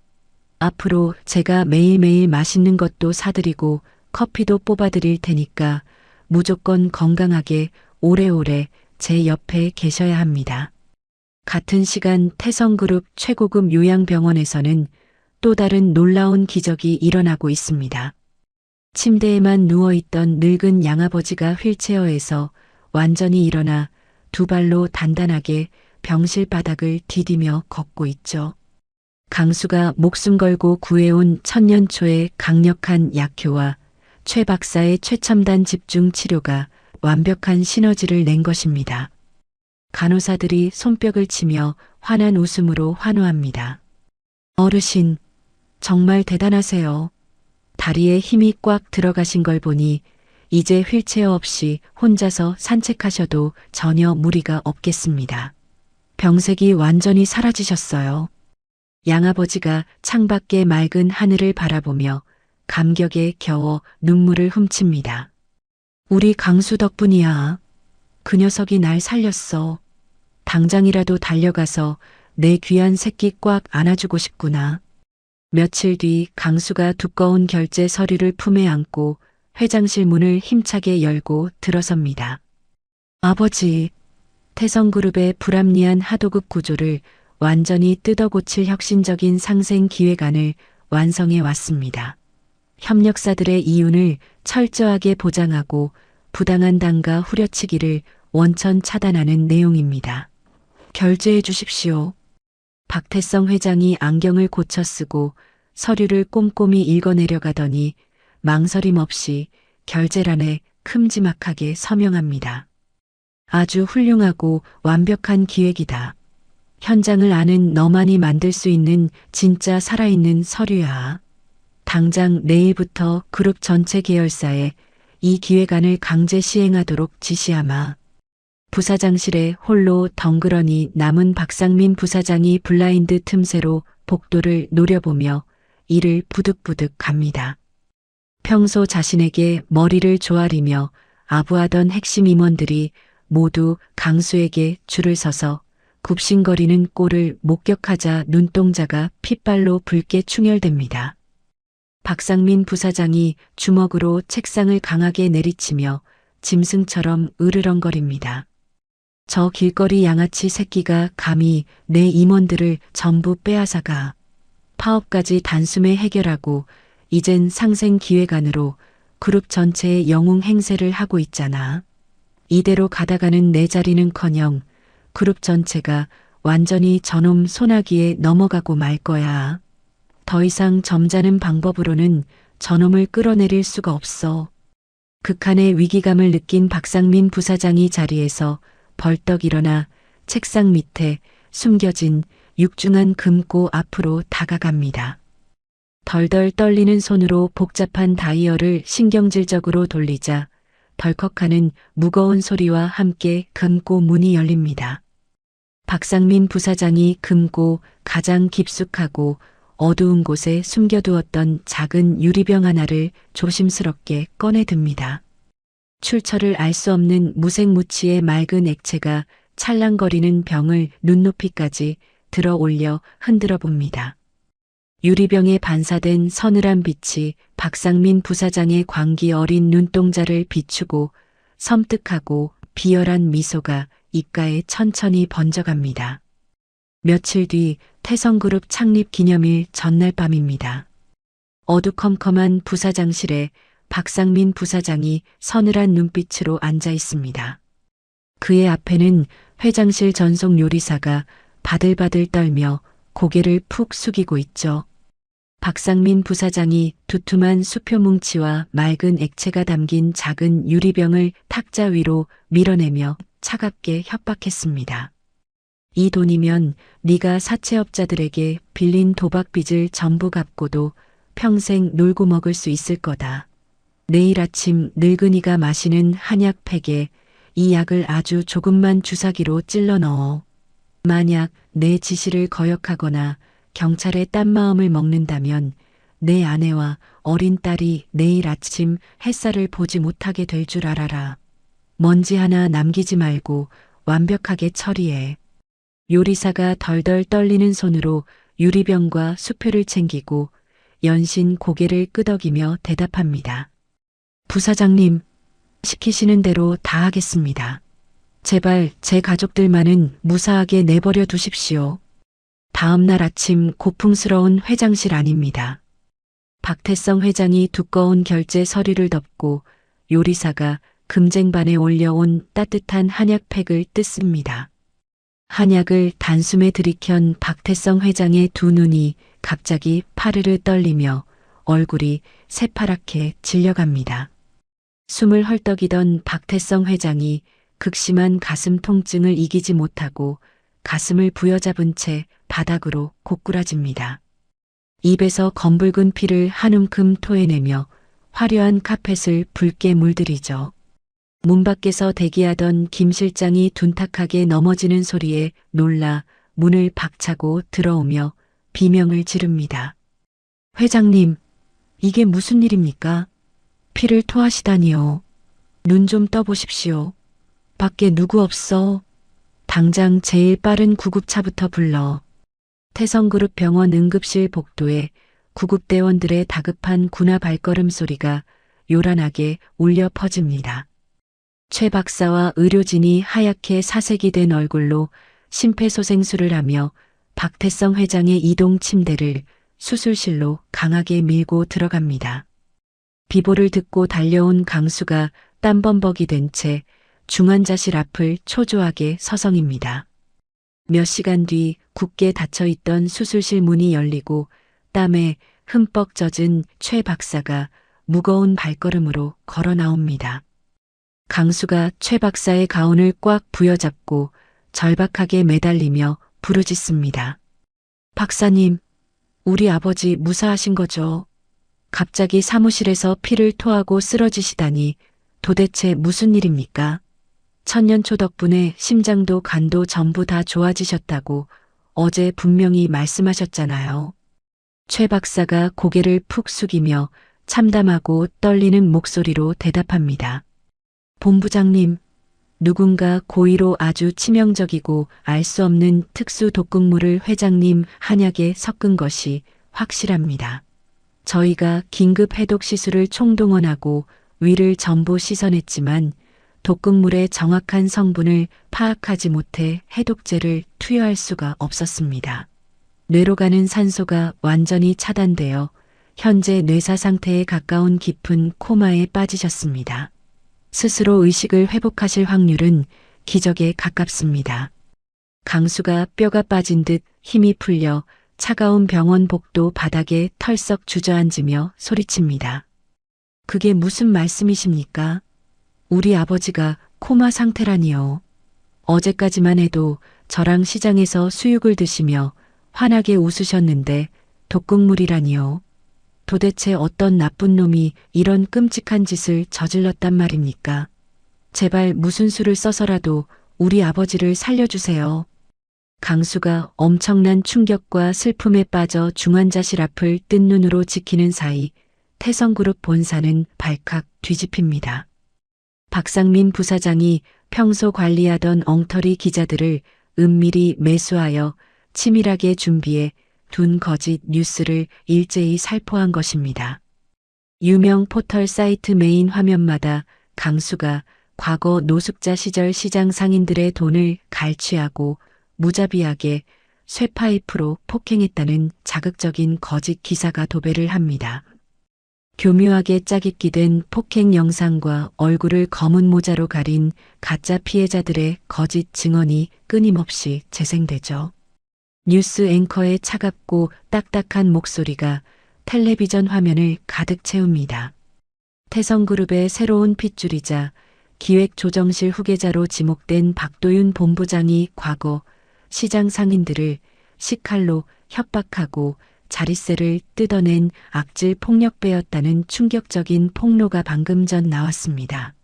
이로 인해 태성그룹의 주가는 외국인 투자자들이 대거 이탈하며 연일 하한가를 기록하고 곤두박질치고 있습니다. 본사 대형 정문 앞에는 박상민 부사장이 돈으로 고용한 시위대가 붉은 머리띠를 두르고 확성기로 귀가 찢어질 듯 고함을 칩니다. 범죄자, 후계자는 당장 태성그룹 경영에서 물러나라. 악질 조폭 박도윤을 당장 구속하고 철저하게 수사하라. 주가가 폭락하고 회사가 아수라장이 된 이 틈을 놓치지 않고 박상민 부사장이 대회의실에서 비상 이사회를 긴급 소집합니다. 단상에 선 박상민 부사장이 가짜 눈물을 훔치며 비장한 표정으로 이사진들을 향해 목소리를 높여 선동합니다. 존경하는 이사님들, 지금 태성그룹은 창사 이래 겪어보지 못한 가장 끔찍하고 거대한 위기를 맞았습니다. 회장님께서는 불행히도 의식불명 상태에 빠지셨고 근본 없이 굴러들어온 후계자는 끔찍한 폭력 범죄 사실이 만천하에 드러나 회사 주가를 완전히 박살내고 있습니다. 주주들의 재산과 회사의 생존을 위해서 이제는 살을 깎는 결단이 필요합니다. 박도윤 본부장의 직위를 즉각 해제하고 그룹에서 영구히 퇴출하는 안건을 상정하겠습니다. 박상민 부사장이 미리 뿌린 거액의 뇌물과 협박에 이미 넘어가 버린 썩은 이사진들이 일제히 고개를 끄덕이며 찬성표를 던집니다. 단 한 명의 반대도 없이 만장일치로 강수의 해임안이 그 자리에서 즉각 가결됩니다. 이사들은 연이어 박상민 부사장을 태성그룹의 모든 권한을 쥔 임시 대표이사로 추대합니다. 경영권을 완벽하게 장악한 박상민 임시 대표이사의 입가에 숨길 수 없는 비열한 미소가 짙게 피어오릅니다. 같은 시각 기획조정실 본부장실의 두꺼운 문을 거칠게 부수고 건장한 보안 요원들이 우르르 들이닥칩니다. 강수는 영문도 모른 채 양팔을 등 뒤로 꺾여 결박당하고 짐짝처럼 바닥을 질질 끌려나갑니다. 보안 요원들이 강수를 본사 정문 밖 차가운 아스팔트 바닥으로 거칠게 밀쳐 내동댕이 치며 경고합니다. 이사회의 만장일치로 통과된 위에서 직접 떨어진 지시입니다. 오늘부로 박도윤 씨는 모든 직위에서 해고되었으니 다시는 이 그룹 건물 근처에 더러운 발을 들이지 마십시오.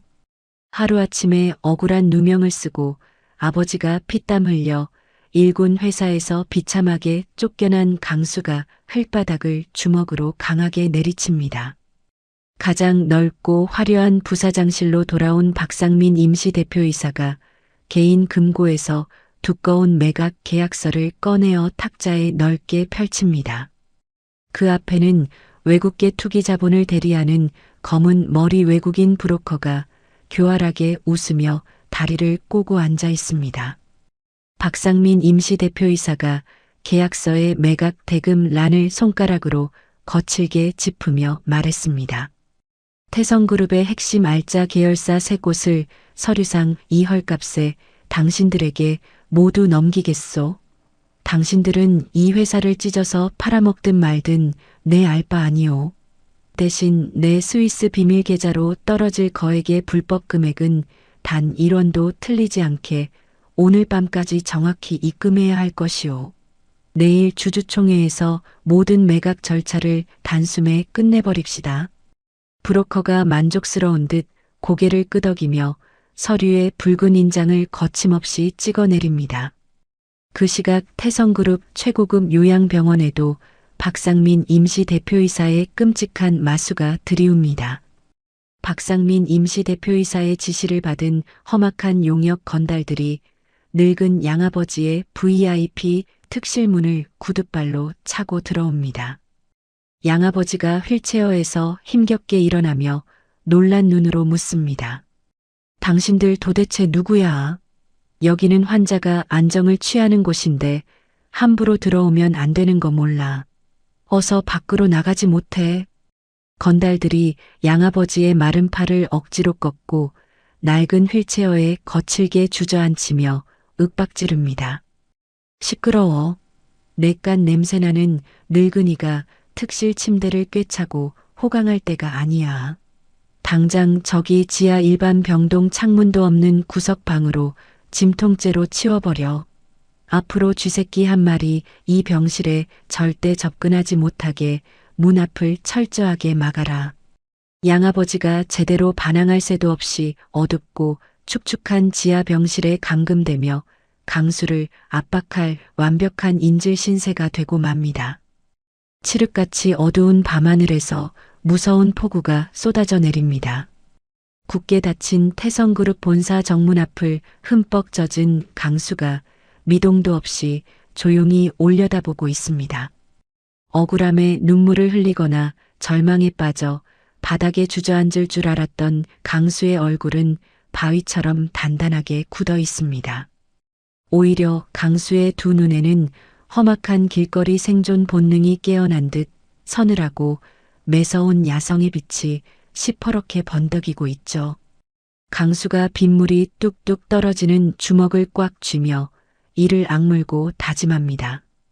박상민, 네가 내 소중한 아버지를 쓰러뜨리고 내 가족을 함부로 건드려. 내가 정장을 입고 점잖게 행동하려 했더니 내 놈이 스스로 끔찍한 지옥문을 열었구나. 내가 밑바닥에서 어떻게 살아남았는지 내 놈 뼈에 새겨주마. 강수가 비에 젖어 진흙처럼 무거워진 최고급 양복 재킷을 거칠게 벗어 길가 쓰레기통에 무자비하게 처박아 버립니다. 비바람을 온몸으로 맞으며 강수가 발걸음을 돌린 곳은 따뜻하고 화려한 빌딩 숲이 아닙니다. 과거 자신과 은밀하게 정보를 거래하며 온갖 더러운 소문을 파헤치던 퀴퀴한 뒷골목을 향해 거침없이 걸음을 옮깁니다. 깨끗한 서류와 펜이 아니라 땀으로 뒹굴며 배운 밑바닥의 진짜 싸움을 시작할 시간입니다. 다음 날 아침 일찍 축축한 한기가 맴도는 서울역 지하도 깊숙한 곳입니다. 강수가 과거 노숙자 시절 자신의 최고 정보원이었던 족제비의 허름한 텐트 앞을 찾아갔죠. 족제비가 부스스한 눈을 비비며 텐트 밖으로 기어나오다 깜짝 놀라 엉덩방아를 찢습니다. 강수가 가슴 안주머니에서 두툼한 5만 원권 현금 다발을 꺼내어 족제비의 손에 꽉 쥐어주며 말했습니다. 족제비 형님, 나한테 시간이 별로 없습니다. 지금 당장 형님 밑에 있는 애들 전부 다 끌어모아서 태성그룹 요양병원으로 출동하십시오. 돈은 원하는 만큼 얼마든지 더 줄 테니까 병원 로비에서 진짜 미친 사람처럼 난장판을 만들어야 합니다. 경호원들 시선을 모조리 끌어모을 수 있게 화재 경보기까지 전부 터뜨려 버리세요. 족제비가 지폐 다발의 두께를 확인하고는 비열하지만 든든한 웃음을 흘리며 고개를 끄덕입니다. 아이고, 우리 강수 동생 아니 박 본부장님 아니십니까? 형님이 까라면 까야죠. 길거리 바닥 짬밥이 얼만데 그런 연기는 내가 대한민국 1등입니다. 걱정 말고 뒤로 몰래 들어갈 준비나 하십시오. 몇 시간 뒤 최고급 요양병원 로비가 말 그대로 아수라장으로 변해버렸습니다. 환자복을 훔쳐 입은 족제비 일당이 바닥에 드러누워 거품을 물고 발작하는 연기를 실감나게 펼칩니다. 보호자로 위장한 패거리들이 고래고래 소리를 지르며 병원 집기를 집어 던지기 시작했죠. 요란한 화재 경보기 사이렌 소리까지 온 건물을 찢을 듯이 울려 퍼집니다. 불이야. 엑스레이실 쪽에서 불이 났다. 사람 살려. 지하 병동을 지키던 험악한 용역 건달들조차 당황하여 로비 쪽으로 우르르 몰려나갑니다. 경호 인력의 시선이 완벽하게 분산된 바로 그 짧은 틈을 강수는 놓치지 않았습니다. 파란색 청소부 작업복을 눌러쓴 강수가 커다란 플라스틱 청소 카트를 끌고 텅 빈 지하 병실로 번개처럼 미끄러져 들어갑니다. 어두운 병실 구석에서 공포에 떨고 있던 늙은 양아버지가 강수의 얼굴을 확인하고 왈칵 눈물을 쏟아냅니다. 강수가 양아버지의 마른 어깨를 꽉 안아주며 다급하게 속삭였습니다. 아버지, 저 왔습니다. 밖에서 나쁜 놈들이 지키고 있어서 모시러 오는 게 너무 늦었습니다. 지금부터 이 청소 카트 안에 쏙 들어가서 숨도 크게 쉬시면 안 됩니다. 제가 목숨을 걸고 무조건 안전한 곳으로 모실 테니까 조금만 참으세요. 양아버지가 주름진 손으로 강수의 뺨을 쓰다듬으며 조용히 고개를 끄덕입니다. 강수야, 나는 네가 무사한 거 하나 확인했으면 그걸로 족하다. 다치지 말고 조심해서 나가자꾸나.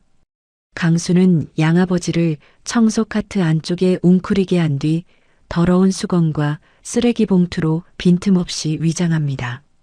아무도 없는 화물 전용 엘리베이터를 타고 지하 주차장으로 무사히 빠져나온 강수는 대기시켜둔 낡은 승합차에 양아버지를 태웁니다.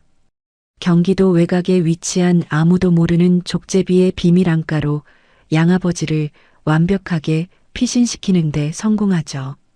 양아버지의 안전을 확보하고 나자 강수의 두 눈에 맹수 같은 살기가 타오르기 시작합니다.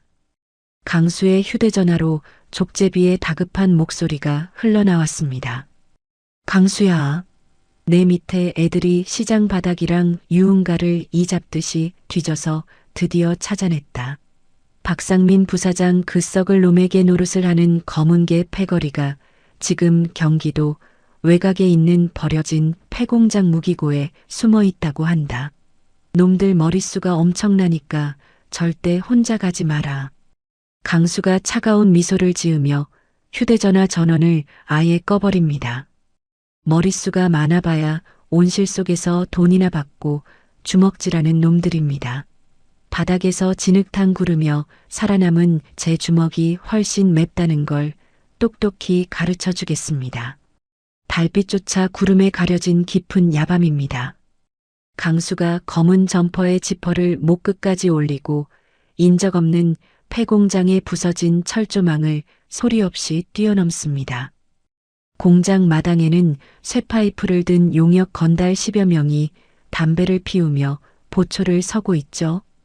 강수가 어둠 속에서 표범처럼 튀어나와 맨 앞에 서 있던 건달의 턱에 묵직한 주먹을 정확히 꽂아 넣습니다. 하는 짧은 비명과 함께 건달이 바닥으로 고꾸라집니다. 놀란 건달들이 일제히 쇠파이프를 휘두르며 덤벼들지만 강수의 움직임은 귀신처럼 빠르고 잔혹합니다. 시장 뒷골목에서 취객과 깡패들을 상대하며 터득한 철저한 실전 격투술이 빛을 발합니다.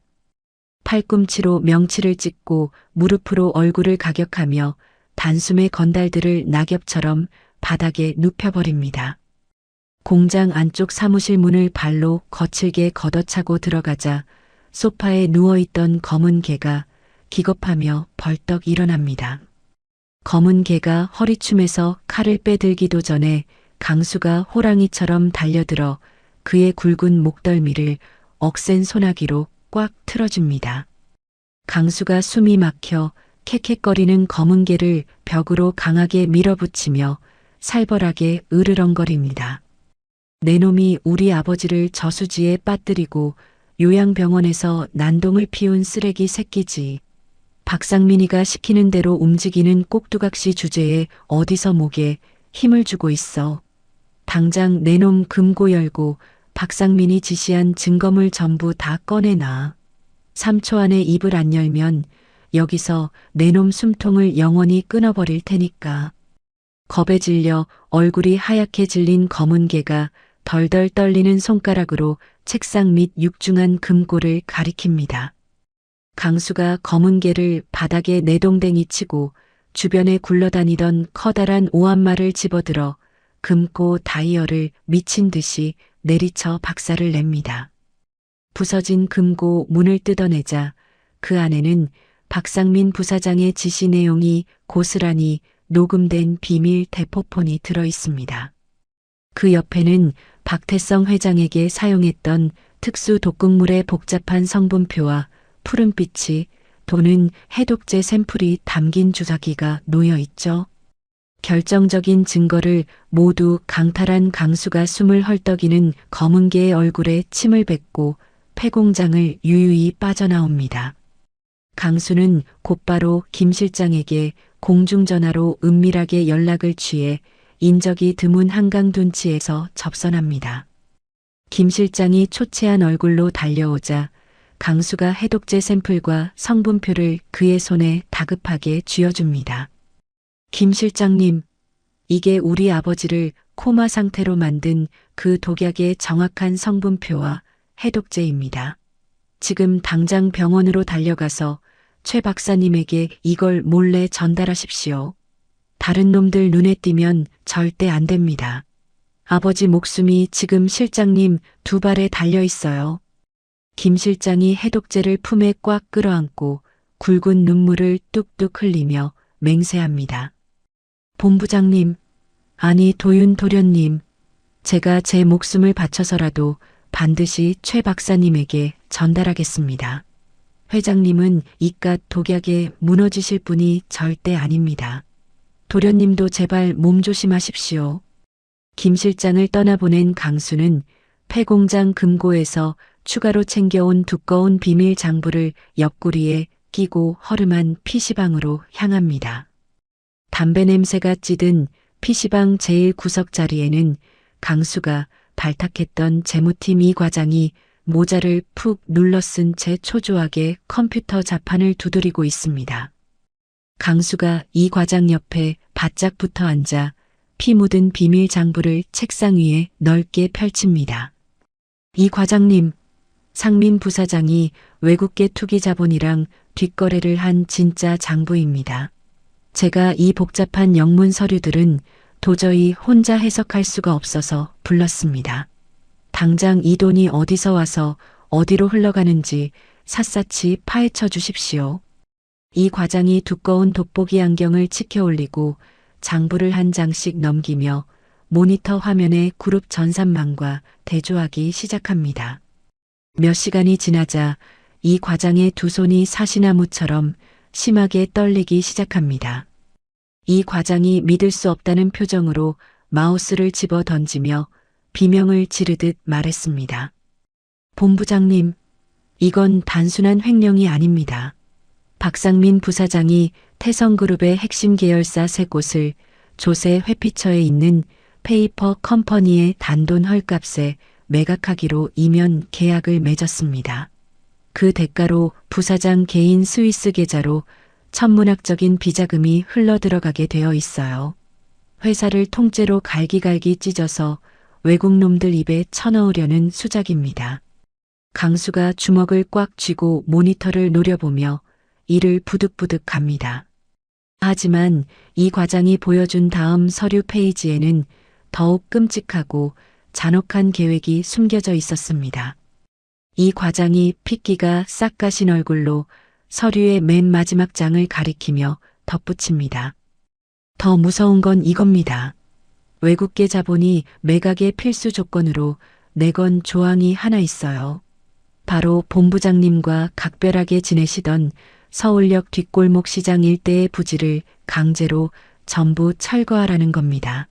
상인들을 길거리로 내쫓고 그 자리에 초대형 복합 쇼핑몰을 짓겠다는 끔찍한 계약서가 여기 버젓이 도장까지 찍혀 있습니다. 자신의 억울함보다 서민들의 생존권이 짓밟히게 생겼다는 사실에 강수의 이성이 완벽하게 끊어집니다. 박상민, 내 놈이 끝내 선을 넘어버렸구나. 나한테 밥을 먹여주고 겨울옷을 입혀주던 내 진짜 은인들을 길바닥에 나앉게 만들어. 이건 절대로 용서할 수 없어. 날이 밝자마자 강수는 평소 자신을 친자식처럼 아껴주던 시장 상인회장과 파업 현장에서 피를 나누었던 노조위원장들을 외곽의 낡은 창고로 긴급 소집합니다.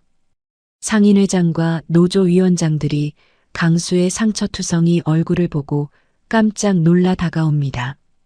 강수가 탁자 위에 상민 부사장의 이면 계약서, 복사본을 쾅 소리가 나게 내려놓으며 피를 토하듯 소리쳤습니다.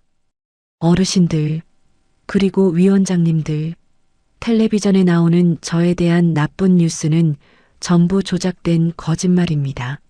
지금 그게 중요한 게 아닙니다. 태성그룹을 집어삼킨 박상민이라는 놈이 내일 당장 어르신들의 시장 터전을 강제로 불도저로 밀어버리려 합니다.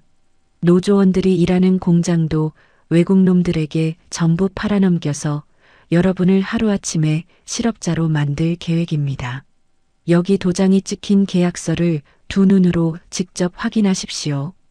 계약서의 내용을 읽어 내려가던 상인회장의 손이 분노로 파르르 떨리고 노조위원장의 얼굴이 불같이 붉어집니다.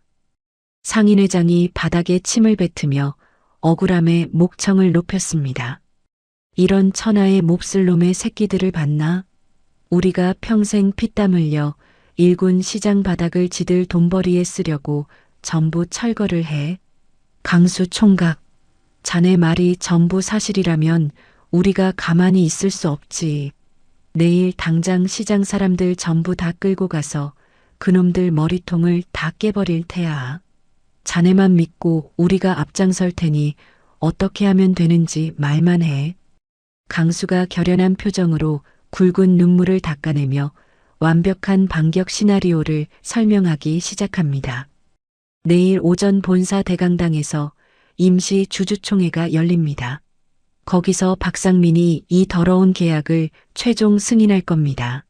무조건 그 주주총회장 안으로 저를 들여보내 주셔야 합니다. 밖에서 경호원들이 철통같이 막고 있겠지만 여러분의 힘이 모이면 충분히 뚫을 수 있습니다. 결전의 날이 밝았습니다. 상민 임시대표이사가 매각을 최종 승인하기 위해 본사 대강당에서 임시 주주총회를 여는 당일입니다. 태성그룹 본사 건물 주변은 박상민 부사장이 돈으로 겹겹이 배치한 수백 명의 사설 경호원들과 두꺼운 철제 바리케이드로 완벽하게 통제되어 있죠. 회색 정장을 쫙 빼입은 상민 부사장이 만족스러운 미소를 지으며 대강당 단상으로 여유롭게 걸어 올라갑니다. 바로 그 순간 건물 밖 정문에서 귀를 찢는 듯한 육중한 덤프트럭의 경적 소리가 하늘을 찌릅니다. 터전을 잃을 위기에 처해 극도로 분노한 수백 명의 시장 상인들과 건장한 노조원들이 대형 트럭을 앞세우고 태성그룹 정문으로 무섭게 돌진합니다. 우리 시장 철거하려는 도둑놈들 당장 나와라. 태성그룹 악덕 경영진을 전부 박살을 내버리겠다. 트럭의 범퍼가 철제 바리케이드를 종이장처럼 구겨버리며 밀고 들어오자 겹겹이 서 있던 사설 경호원들이 혼비백산하여 길을 내어줍니다. 노조원들이 굵은 밧줄로 정문 유리문을 묶어 통째로 뜯어내버리며 철통 같던 통제선이 단 한 번의 공격에 와르르 무너져 내립니다. 먼지가 자욱하게 피어오르는 아수라장이 된 화려한 로비를 가로질러 날카로운 정장 차림의 강수가 호랑이처럼 뚜벅뚜벅 걸어 들어옵니다. 수십 명의 상인과 노조원들의 호의를 받으며 강수는 그 어떤 재벌 회장보다도 압도적인 카리스마를 뿜어냅니다. 강수의 불타오르는 두 눈은 오직 주주총회장 굳게 닫힌 거대한 문만을 똑바로 향해 쇄도하고 있습니다. 굳게 닫혀있던 본사 대강당 주주총회장의 육중한 문이 부서질 듯 거칠게 열립니다. 임시대표이사 박상민이 단상 위에서 여유로운 미소를 지으며 매각 승인 의사봉을 높이 치켜든 바로 그 순간이었죠. 박상민이 의사봉을 내리치려는 찰나 강수가 매서운 눈빛으로 단상을 향해 거침없이 걸어 올라갑니다. 강수가 허공을 가르던 박상민의 손목을 억센 악력으로 매섭게 낚아채며 제압합니다. 박상민이 당황하여 눈을 크게 뜨며 소리칩니다. 이게 무슨 미친 짓이야. 당장 보안 요원들 불러서 이 불법 침입자를 끌어내지 않고 뭐해. 강수가 박상민의 멱살을 틀어쥐고 마이크를 빼앗아 장내를 쩌렁쩌렁 울리게 외칩니다. 진짜 불법 침입자는 태성그룹을 통째로 집어삼키려는 바로 이 박상민입니다. 주주 여러분과 여기 모이신 상인 여러분 모두 저 화면을 똑똑히 보십시오. 강수가 손을 번쩍 치켜들며 신호를 보내자 대강당의 거대한 스크린이 일제히 켜집니다. 스크린 화면에는 재무팀 이 과장이 밤을 새워 완벽하게 해독해낸 비자금 은닉해외 계좌 내역이 적나라하게 나타납니다.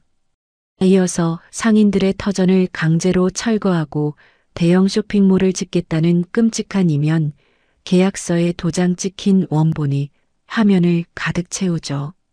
마지막으로 사설 용역업체 대표 검은개가 전속 요리사에게 두툼한 돈봉투와 함께 독극물이 담긴 주사기를 건네는 폐쇄회로 텔레비전 원본 영상이 동시다발적으로 재생됩니다.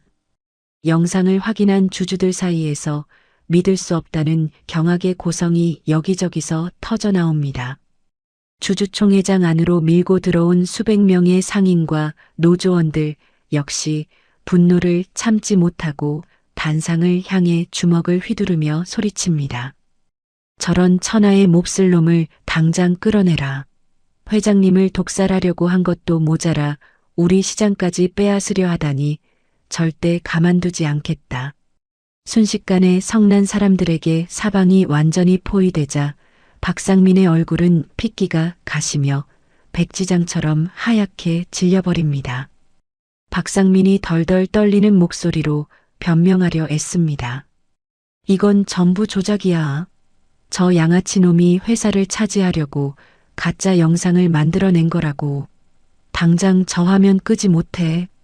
바로 그 순간 주주총회장 뒷문이 활짝 열리며 미리 대기하고 있던 경찰 특공대가 무장한 채 들이닥칩니다. 경찰들이 박상민의 양팔을 뒤로 거칠게 꺾고 차가운 수갑을 채웁니다. 경찰 간부가 박상민의 눈앞에 체포영장을 들이밀며 단호하게 말합니다. 박상민, 당신을 회장살인 미수 및 그룹 자금 천문학적 횡령 혐의로 긴급 체포한다. 묵비권을 행사할 수 있고 변호사를 선임할 권리가 있다. 당신 수하들도 이미 폐공장에서 전부 잡아들였으니 헛수고하지 말고 당장 서안으로 동행해. 수갑을 찬 박상민이 바닥에 무릎을 꿇고 발악하며 끌려나갑니다. 박상민이 끌려나간 직후 주주총회장 입구 쪽에서 사람들의 엄청난 환호성이 터져나옵니다. 강수가 전달한 해독제 덕분에 기적적으로 의식을 완벽하게 회복한 박태성 회장이 나타난 것입니다. 박태성 회장이 휠체어에 앉은 채 수행비서 김 실장의 든든한 호의를 받으며 주주총회장 안으로 당당하게 모습을 드러냅니다. 강수가 단상에서 뛰어내려가 박태성 회장의 두 손을 덥석 맞잡고 눈물을 흘립니다. 아버지, 무사히 깨어나셨군요. 정말 다행입니다. 박태성 회장이 강수의 뺨을 따뜻하게 쓰다듬으며 휠체어에서 힘겹게 일어나 단상 위로 걸어 올라갑니다. 마이크를 잡은 박태성 회장의 목소리는 그 어느 때보다 묵직하고 힘이 넘칩니다. 주주 여러분, 그리고 태성그룹을 지켜주신 협력사 직원과 상인 여러분, 내 아들 도윤이가 목숨을 걸고 내 목숨과 이 거대한 그룹을 위기에서 구해냈소. 수많은 서민의 소중한 터전까지 지켜낸 이 아이야말로 태성을 이끌어갈 진정한 적임자요. 오늘 이 시간부로 나의 모든 경영권을 아들 박도윤에게 공식적으로 정격 승계하겠소. 장내를 꽉 채운 수천 명의 사람이 일제히 자리에서 일어나 눈물을 훔치며 감동적인 기립박수를 보냅니다. 사건이 완벽하게 정리되고 한 달이라는 평화로운 시간이 흘렀습니다. 태성그룹의 정식 회장으로 당당하게 취임한 강수는 박상민에게 동조했던 부패한 구시대 임원들을 단칼에 전원해고합니다. 그 빈자리에는 자신을 도왔던 재무팀 이 과장을 핵심 실무진으로 승진시켜 앉힙니다. 강수는 이 과장의 손을 굳게 잡으며 지시를 내립니다. 이 과장님, 이제부터 태성그룹은 밀실거래 없이 철저하게 투명한 경영 체제로 갈 겁니다. 모든 장부는 직원들에게 공개하고 협력사들과의 상생 구조를 가장 먼저 챙기십시오. 강수는 자신의 첫 번째 공식 사업으로 박상민이 꾸몄던 상권 강제 철거 계획을 전면 백지화하는 서류에 서명합니다. 이어서 회사 수익의 절반을 과감하게 출자하여 헐벗고 굶주리는 소외계층과 노숙자들을 위한 국내 최대 규모의 복지재단 건립을 추진합니다. 복지재단 건물 공사가 시작된 첫날 강수는 말끔한 양복 대신 안전 헬멧과 작업복을 입고 현장에 나타납니다. 강수는 시장 상인들 그리고 파업을 함께 해결했던 노조원들과 어깨를 나란히 하고 무거운 벽돌을 직접 나릅니다. 노조위원장이 수건으로 땀을 닦으며 껄껄 웃습니다. 아니, 명색이 대기업 회장님이 공사판에서 이렇게 땀을 뻘뻘 흘려도 되는 겁니까?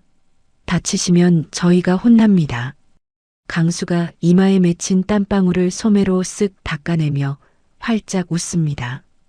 제가 제일 좋아하는 게 이렇게 바닥에서 땀 흘리며 일하는 겁니다.